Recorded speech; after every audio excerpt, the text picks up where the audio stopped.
Hello, everyone. I am your health coach, Jackie Dowsimer, and today we are going to start talking about how to master your morning routine. So, if you are on here live today, I would love for you to just send a little wave, give me a thumbs up, add in the comments where you're tuning in from. If you're watching the replay, let me know. Would love to know that you are here. I'm going to give it just a little more time to have people hop on.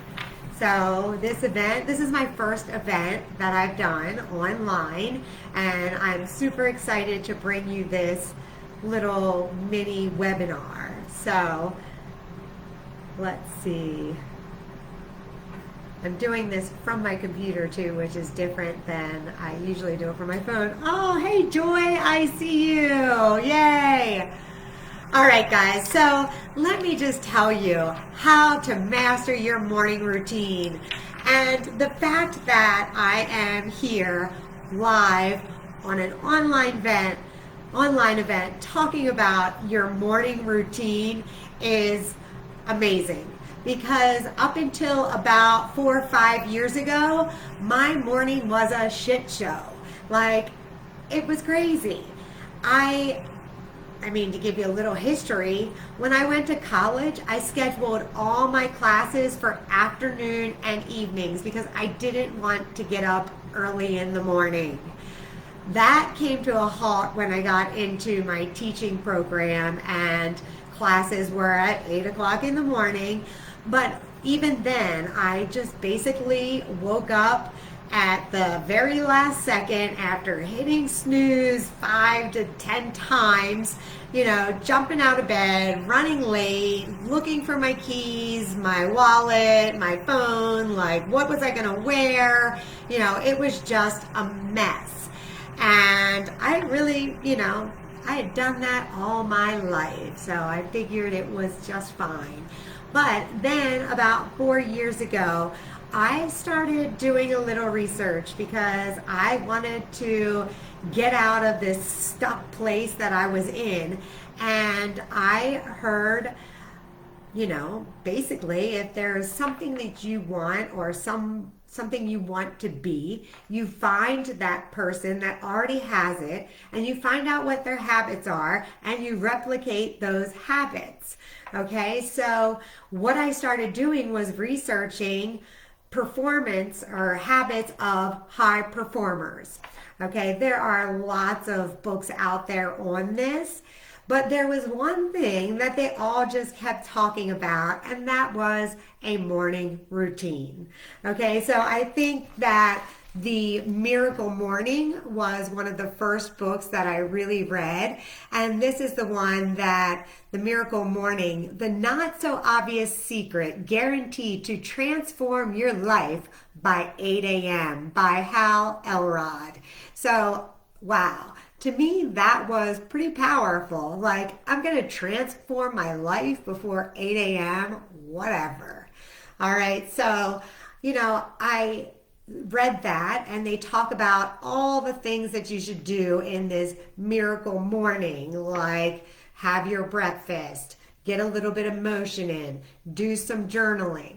But the whole idea is to get a head start on your day, to have that extra hour in the morning before the house wakes up, before the rest of the world is actively texting and emailing you. So it's to have that little time in the morning to set up your day, to set your day up for success. And boy, I can tell you, it makes a difference. But reading this book and the 5 a.m. Club and a couple others, it was nice, but it was kind of like, a nutritionist telling you that you should eat so many fruits, so many vegetables, this amount of protein, these types of carbs. But then you have to put it into action. So I read all about what the morning should look like, but I couldn't get it to actually happen. every morning that alarm clock would go off and I'd hit snooze and I'd hit snooze. And the morning routine that I had so carefully planned out just wasn't happening consistently. Some days I did get up and do what I said, but there were plenty of other days that I wasn't. And it wasn't until I learned this secret.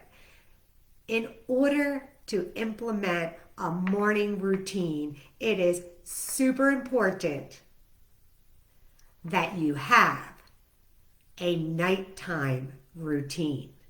Without a nighttime routine, don't expect the morning routine to happen. So let's talk about that. What should your nighttime routine look like? So, it's funny. I was talking to my sister the other day, and her husband is very regimented and, works out before work, meal preps, does all the things. And she's like, I just, I struggle like getting myself up to do it. And I said, yeah, but tell me about what he does the day before.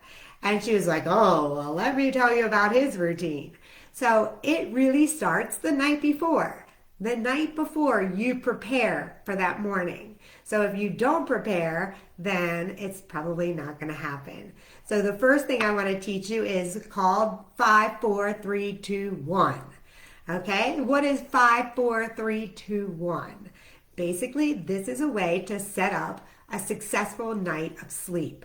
So 5 hours before you're going to go to bed, you want to cut out that caffeinated beverage, whatever it is. Stop drinking caffeine within 5 hours of your bedtime. Okay, exercise. 4 hours. You've got to cut it off. If you exercise too close to your bedtime, it's going to disrupt your sleep. All right, so 4 hours before you cut out exercise. 3 hours before bedtime, you cut out alcohol and heavy meals. Notice I said heavy meals. It's one thing to have a light snack, but you don't want to have a heavy meal or any alcohol within 3 hours of going to bed. Number 2, cut work off. Or not number 2, 2 hours before. You've got to cut work off. Stop working and no more serious conversations for the night. You've got to start winding down and preparing the body for sleep. And here's the hard one. 72% of people are on their phones right up until the time they go to sleep. So an hour before you go to sleep, it's a digital sunset. TVs, computers, iPads, phones go off.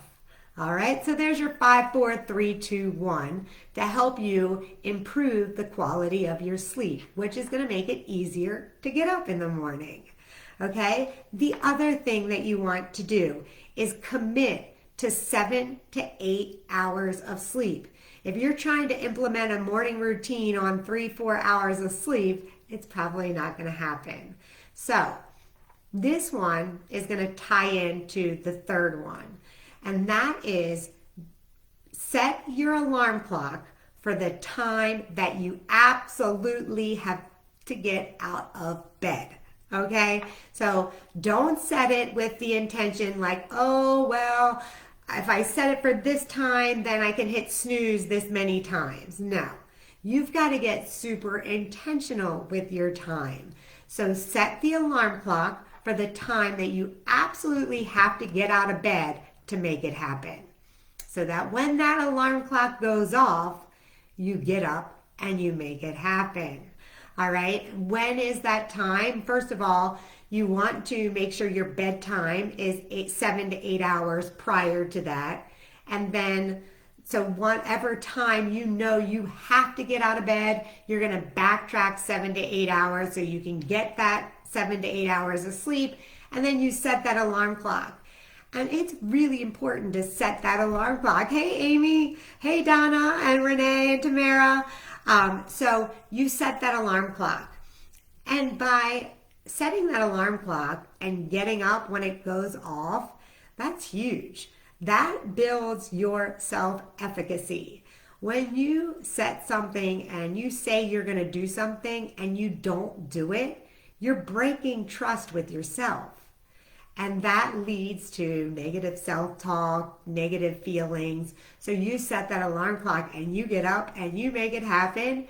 And it's much more empowering and builds that self-efficacy that you know if you say you're going to do something, that you're going to do it. So it's important. All right. So you've got to get super intentional with your time. Know what time to get up. All right. We did the 5, 4, 3, 2, 1. We did commit to 7 to 8 hours of sleep. Set your alarm clock for the time you need to get up. And the last one, this is super important. You've got to think about eliminating obstacles for the morning. So think about what are all the things you can do the night before. So for example, I knew that I had a lot going on this morning. I had my morning routine. I went to the gym. I had to shower. I had a few client support calls, and then I had this live. So last night I set this all up so that when it was this time, I didn't have to get out my computer and turn it on and all of that. It was already set up. So what are some things that you can do? If you're going to be working out, you put out your clothes the night before for what you're going to wear for your workout. If you're not working out, no big deal. Put out your clothes for what you're going to be wearing the next day. Prepare your breakfast the night before so that it's ready and it's easy when you wake up to have what you said you were going to have. Fill up your water bottle the night before so that then when you wake up and you're getting your breakfast ready, you have it to drink. And set up coffee. If you're a coffee person, set that machine up, put it on a timer so that it's ready for you. Shoes, if you're going to be working out, put them by the door so that you just get up, put your clothes on, the shoes are by the door, and then you're out the door. All right, your gym bag packed.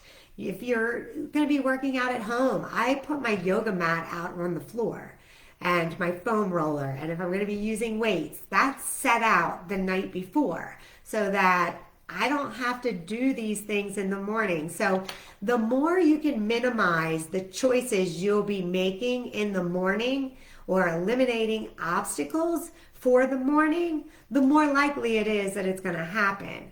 So think about what are the things you can proactively do the night before to make it easier. I had this boyfriend at one time that actually kind of taught me a little bit about this. He used to, well, he ate cereal for breakfast, which I don't really recommend cereal for breakfast, but he would have the cereal box out, he would have the bowl out, and the spoon in the bowl. And so all he had to do was wake up, pour the cereal, grab the milk, and it was there. All right, so just really get clear on what it is you're going to need the next day. So spend some time mapping out your day the night before, what that morning routine is going to look like, what you're going to include in it. All right, so as I said, the secret to your morning routine and mastering a morning routine happens the night before. All right, so my challenge for you, we talked about the 5, 4, 3, 2, 1. 5 hours before is the caffeinated. 4 is the exercise. 3, alcohol, heavy meals. 2, work, serious conversations. 1, digital sunset. Those are the hours you cut those off. All right, that's one thing. The other thing is you start setting your alarm clock for the time you're going to get up. Not the time that you're going to push snooze 5 times, but when you're actually going to get up. You're going to commit to 7 to 8 hours of sleep, and you're going to start to minimize the decisions you need to make in the morning by proactively doing things the day before. When you do these things, it makes it a lot easier to get up in the morning and make it happen. All right, so my challenge to you You may do some of these things already, but there may be one or two things you don't do. So I challenge you to pick one of the things that I spoke about today and start implementing it. You don't want to go all out necessarily and think that you've got to do all of these things. Just pick one. The secret to building habits is small steps. Taking small steps, just doing one thing different and making that consistent. Then bringing in another small step. So it's little micro steps that you take towards your goal. You're welcome, Renee. And that is going to make it more attainable than if you try to do everything at once. So think small steps that don't fail. What are the little things that you can start implementing? The little steps that regardless of motivation or not, you're gonna do them.